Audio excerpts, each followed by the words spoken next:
Hi folks, today I'm out here with my M25 Savage in 223 with a bolt barrel. And today I'm going to try some Herters select grade brass cased ammo. This is a 55 grain soft point.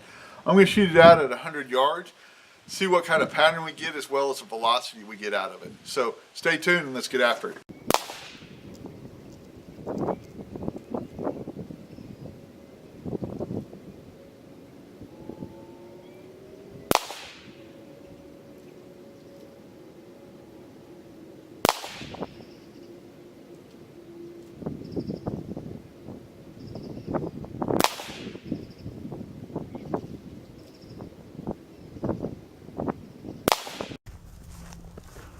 Okay, this was the Herters. I'm going to put it at about a 2.5 inch grouping.